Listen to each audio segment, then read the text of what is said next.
Welcome back, everyone, to another episode where we explore the fascinating stories behind some of the world's most iconic coins. Today, we're going to talk about a small but historically important piece of American change, the 1964 Jefferson nickel. At first glance, it might seem like just another ordinary 5-cent coin, one that most people wouldn't give a second thought to. But in truth, this particular year of the Jefferson nickel marks the end of an important chapter in U.S. minting history. The 1964 nickel without a mint mark carries a quiet significance that ties into the nation's economic challenges, the great coin shortage of the 1960s, and the lasting legacy of one of America's founding fathers, Thomas Jefferson. Historical context. The economic backdrop. The year 1964 was a defining moment in U.S. coinage. During the early 1960s, the United States experienced a severe coin shortage, largely due to rising silver prices and the public's growing habit of hoarding coins. People began to hold on to their change, especially silver coins, either as collectibles or for their intrinsic metal value. To address this shortage, the U.S. Mint ramped up production across all denominations, including nickels. As a result, 1964 became one of the highest mintage years in American history. The mint struck over 2.8 billion Jefferson nickels that year, an enormous number even by modern standards. Because of the ongoing crisis, mint marks were removed from coins starting in 1965 to discourage collectors from hoarding specific issues. However, for 1964 nickels, some pieces were struck both with mint marks, from Denver, and without mint marks, from Philadelphia.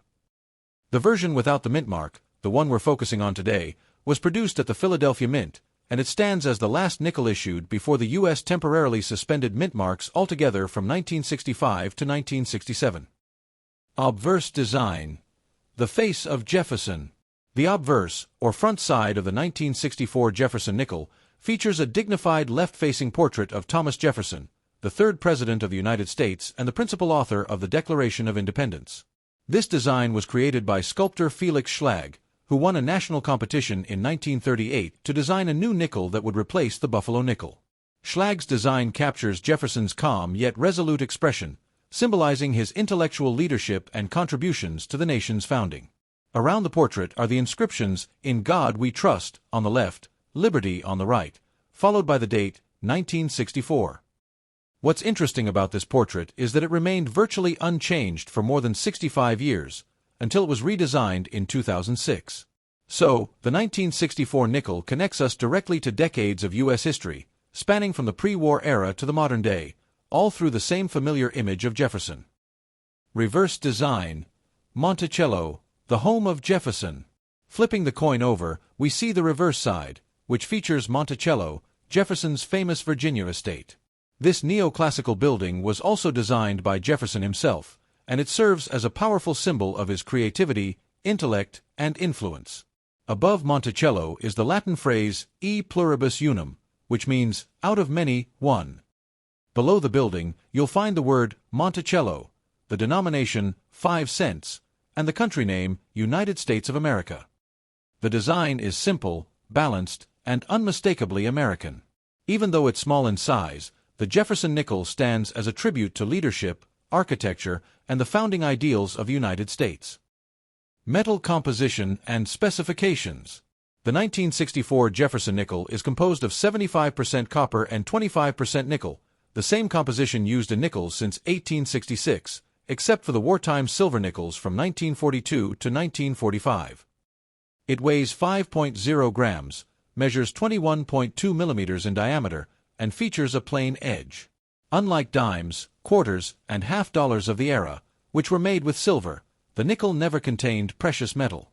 That's one reason it continued to circulate normally, even as silver coins were disappearing from daily use. This durable alloy gives the nickel its signature silvery appearance and resistance to wear, allowing many 1964 nickels to survive in circulation even decades later. Mintage and distribution. Now, let's talk about just how many of these coins were made. The Philadelphia Mint produced an astounding 1,024,672,000 nickels in 1964, all without mint marks. Combined with Denver's output of nearly 1.8 billion coins, that makes it one of the largest total mintages for any U.S. coin series at the time. These coins were struck continuously well into 1965, even though they still bore the 1964 date. That's because Congress allowed the mint to keep using 1964 dies until the coin shortage was brought under control. Another reason you might encounter 1964 nickels that look slightly different in strike quality or appearance. Value and collector insight. So, what is a 1964 Jefferson nickel without a mint mark worth today? For most circulated examples, the value is modest, usually around 5 to 10 cents. However, high-grade examples in mint state condition, especially those with sharp details and full steps on Monticello, can be worth significantly more. Collectors often look for coins graded MS-65 or higher with what's known as full steps, meaning the steps of Monticello on the reverse are clearly defined and not worn down. A 1964 nickel with full steps can sell anywhere from $15 to several $100s, depending on its condition and strike quality. While it's not considered a rare coin overall, finding one in pristine condition with full steps is a real challenge, and that's what makes it exciting for collectors. Historical and cultural significance. The 1964 Jefferson nickel isn't just a coin, it's a window into an era of transition in American history. It was the final year before the mint removed silver from U.S. coinage and before mint marks were temporarily removed. It also marked the last time the Jefferson nickel would be struck in such enormous quantities before production levels began to stabilize. For millions of Americans, this coin was part of their daily lives, in pocket change, vending machines, and savings jars. It passed through countless hands, carrying with it a small piece of American identity. Every scratch and mark on a circulated 1964 nickel tells its own story, perhaps a story of post-war prosperity, the space age, or the cultural transformations of the 1960s. It reminds us that even the smallest coins can connect us to the past in powerful ways. Final thoughts. Closing message. So, the next time you come across a 1964 Jefferson nickel without a mint mark, take a moment to appreciate what it represents. It's more than just 5 cents. It's the end of an era in U.S. coinage, the bridge between the Silver Age and the modern era of clad coinage.